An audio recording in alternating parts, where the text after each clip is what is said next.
Kinben Book 6, Chapter 104. Napaseryoso na nga lang si Jamora nang siya ay nakaupo na sa kanilang bench.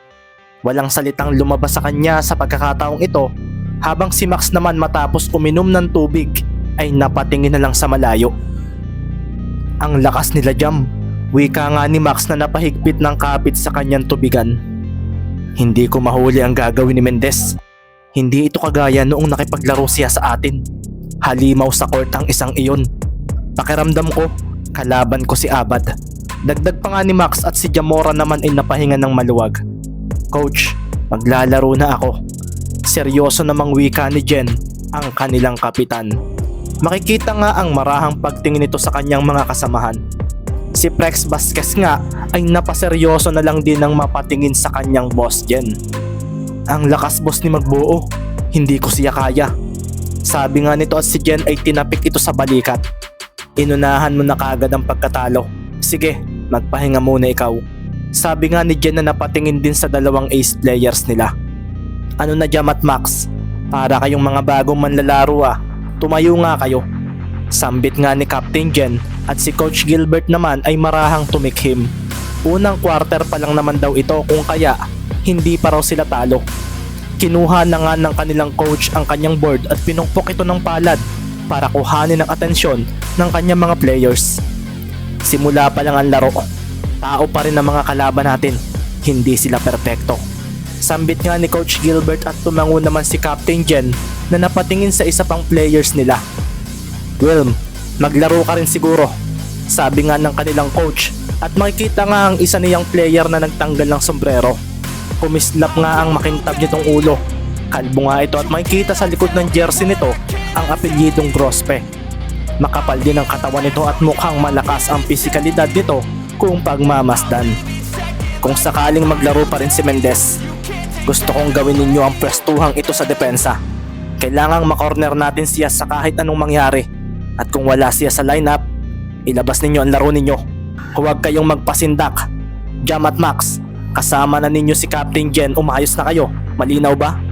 Wika nga ni Coach Gilbert at tumango naman ang dalawa nilang ace players na humingi rin ng sorry sa kanilang kapitan. Jen, ikaw na ang bahala. Sabi pa nga ni Coach Gilbert sa kanyang captain na tumango naman kaagad. Nang makita nga ng mga manonood ang pagpasok ni Jen Santos, ay doon na nga kumawala ang malakas na suporta para sa manlalarong ito. Maging ang mga players ng Davao, CDO at Zamboanga ay may respeto rin sa manlalarong ito kahit pa kalaban nila ito. Maglalaro pa rin pala si Boss Jen. Naalala ko dati na hindi ko siya basta mapuntusan sa ilalim ng basket. Kaso matagal na iyon. Mabagal na siyang gumalaw ngayon. Natatawang wika na nga lang ni Kyle Lastimosa. Nang marinig naman ito ni Kyrie ay naalala niya rin nang pinagtawanan siya ni Boss Jen dahil mahilig daw siyang magpumilit makapuntos sa ilalim ng basket kapag ito ang defender. Dapat nagre-retiro na ang matandang ito. Talagang maglalaro pa laban sa mga bata. Sabi naman ni Alvin Solis na marahang naalala ang panonood niya ng Mindanao League dati na kung saan ay walang magawa ang mga sentro ng ibang lugar kay Jen. Ito nga ang pinakamaliksing sentro noon. Kaso noon iyon. Ang idol ko, sabi naman ng sentro ng Zamboanga na si Albert Vargas. Napakuyom pa nga siya ng kamaunang maalala ang pagme-mentor sa kanya nito noong nagpaturo siya rito noon sa mga galawan para maging magaling na sentro. Ang masaklap nga lang ay parang hindi raw siya gumaling dahil hindi siya nagpursige na sundin ang mga turo nito sa kanya. Ang mga manlalaro naman ng Kalapan ay napaseryoso rin nang makita ang pagpasok ng manlalarong iyon. Si Ricky nga ay marahang napaseryoso dahil nakita niya ito rito sa venue noong isang araw. Si Shaquille nga ay napahinga ng malalim dahil naalala niya ang pakiramdam ng pagmasdan siya nito noong nakaraang araw rito. Ipinasok naman nga ng Calapan City sina Suarez, Semeron, Dizon, Agoncillo at si Hernandez. Habang sa Jensa naman ay nanatili sina De Leon, Marquinez at Cuevas. Bagong pasok naman sina Santos at si Grospe na agad na kinantsawan ng mga nakakakilala rito. Pumasok na rin si Saitama. Sigaw ng isa at doon na nga kumawala ang cheer para sa kanya na agad namang ikinangiti ng manlalarong iyon na kumuha agad ng atensyon ni Larry at Baron. Kumaway-kaway pa nga ang kalbong iyon na ikinangiti na lang ng pilit ng dalawa. Humanda na nga ang mga players at ang referee ay ibinigay na kay Santos ang bola para sa inbounding. Ipinasa nga niya kay Grospe ang bola at pagkatapos noon ay makikita na nga ang pagdepensa rito ni Dizon. Ayusin ninyo, kapag nahabol ang lamang natin kahiya-hiya tayo. Sabi nga ni Tristan na agad na hinarangan si Cuevas. Si Santos naman ay agad na napangiti nang dumating sa tabi niya si Hernandez. Player ka pala ng Kalapan, sayang. Sabi pa nga ni Santos na marahang umikot ang tingin sa paligid. Siguro naman ay kaya na nating mag-comeback. Wala si Mendez. Sambit pa nga ni Santos sa sarili na agad na itinaas ang kamay para sa bola. Nang makita naman ni Grospe iyon, ay bigla na lang niyang tinalikuran si Dizon na kanyang defender. Pinostehan niya ito at si Larry naman ay biglang lumaban kaso doon naman bumigla ng pagkaliwa si Grospe. Umabante ito at pinasimplihan ng tuon sa katawan si Dizon. Babalo, bakit mo pinakawalan? Bulalas naman ni Baron at si Larry nga ay humabol pa sa kalbong katapatan niya. Kaso isang extra pass ang ginawa ni Grospe at napaseryoso na lang si Tristan at Shaquille dahil akala nila ay kay Santos ang punta ng bola. Sa likuran nga ni Grospe nagpunta ang bola. Agad din nga siyang umabante at binigyan ng screen ang sumambot sa bola na si Jamora. Si Baron nga ay napakuyom sa screen ni Grospe na nagawa pa siyang itulak ng pasimple. Si De Leon naman ay agad na tumalon at nagpakawala ng isang jump shot na humalit agad sa basket. Ano na Baron? Pinabayaan mo ang katapatan mo. Bawi naman agad ni Dizon. Umayos kayong dalawa. Nakakahiya sa mga kakampi natin. Sabi naman agad ni Suarez na sinambot ang pasa ni Tristan mula sa labas. Siya, ipasa mo sa akin. Sabay na wika nga ni na Baron at Larry na kumaripas ka agad ng takbo sa side nila. Dinipensahan din naman sila ng mga katapatan nila. Pagkarting nga ni Suarez sa side nila ay heto na nga kaagad si Marquinez na nag-aabang sa gagawin niya. Hindi na ito si Mendez. Sabi nga ni Marquinez sa sarili. Hinarangan niya si Suarez gamit ang katawan at braso kaso bumigla ng atras si Suarez at ibinato kay Tristan ang bola. Naikutan kasi nito si Cuevas kaso sa pagbitaw niya ng bola sa basket ay nasira ni Santos ang pagpulso niya rito. Hanep, akala ko mabablak niya. Sabi na nga lang ni Tristan na agad na sinandalan si Santos para hindi makatalon sa bola. Kaso, nagulat siya nang lumayo ito. Si Shaquille naman ay tumalon agad kaso nang mahawakan na niya ang bola ay natapik pa ito ni Santos. Napangiti pa nga ito paglapag at si Shaquille naman ay napaseryoso. Sa muli nga ang pagkuha nila sa bola ay dito na nga tumalon si Tristan kaso napalo nang dumating na si Cuevas ito. Sa pagbagsak nga ng bola ay agad naman itong nasalo ng malaking palad ni Jen Santos at doon na nga nagwala ang home crowd dahil sila ang nakakuha muli ng possession.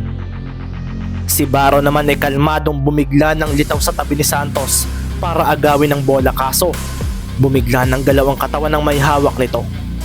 Kumaliwa ito at napaseryoso si Baron nang tumama ang dibdib niya sa siko ng malaking taong iyon. Napaatras si Baron at kasunod noon ay ang pagpasa ni Santos sa bola kay Max. Kumaripas nga ng takbo si Jamora at napakuyom. Hindi pa tapos ang game. Kakamba kami.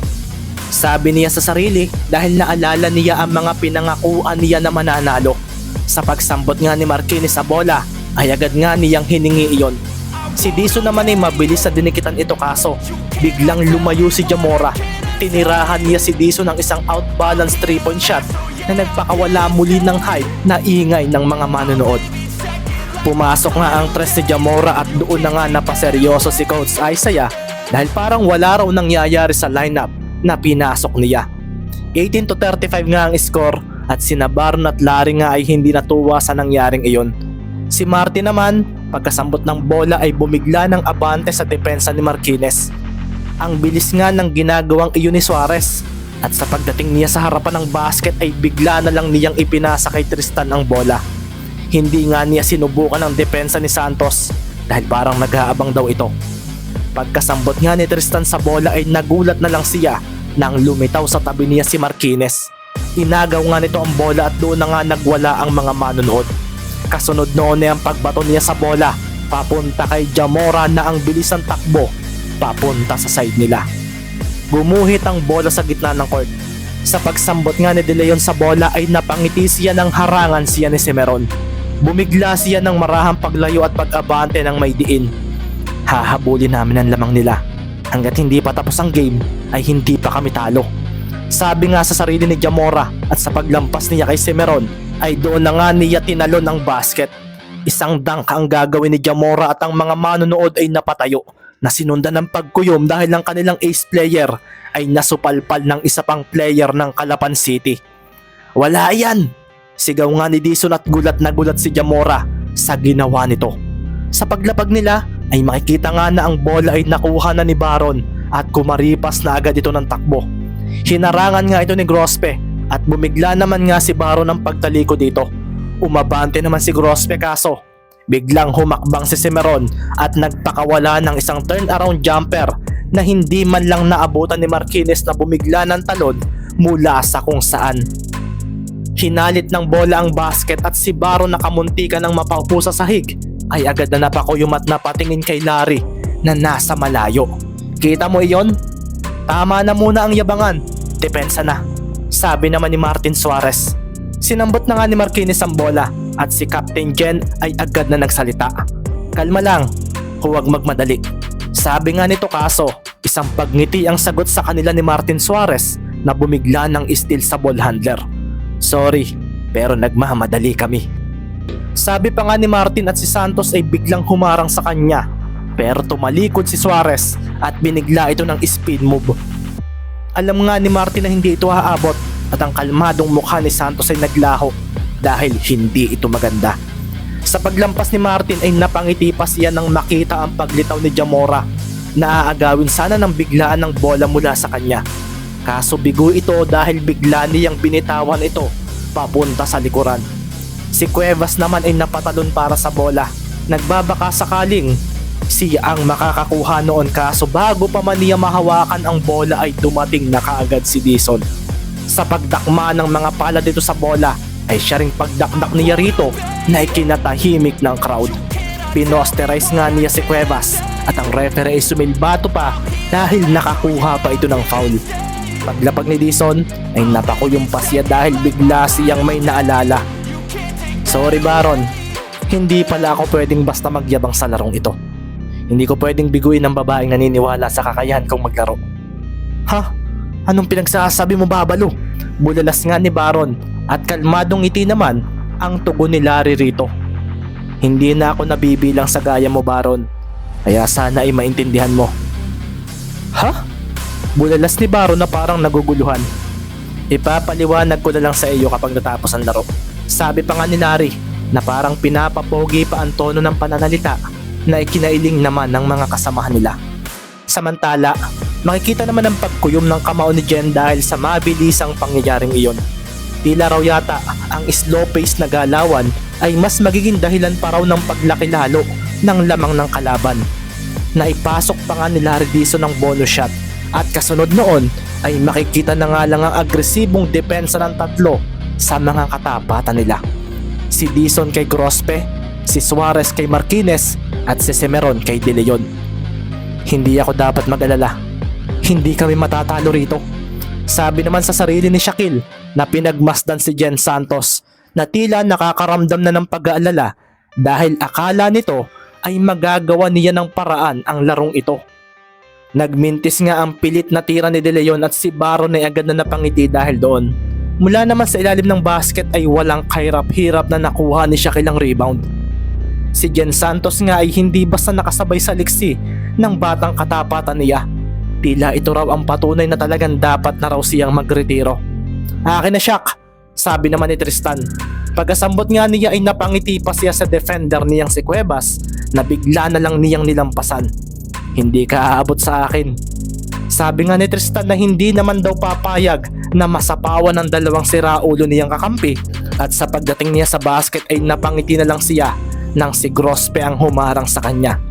Binigla nga niya ng abante ito at bato ng bola sa board na ikinaseryoso ng mga taga-Jensan. Sa pagbalik nga ng bola ay siya naman pagtalo ni Tristan para sa isang off the board dunk. Napangiti na nga lang si Tristan sa kanyang paglapag nang magtagumpay roon at pasimple pa niyang inilingan si Grospe. Ang mga batang sumusuporta naman kay Gamora ay napasigaw ng malakas. Kuya Jam, ang pangako mo! Nang marinig naman ito ni Jamora ay agad siyang napatingin kay Marquez. Ipinasa agad nito ang bola sa kanya at sa pag-abante niya ay napaseryoso siya dahil may mga munting puso raw na naniniwala sa kanya. Hindi raw niya dapat biguin ang mga iyon.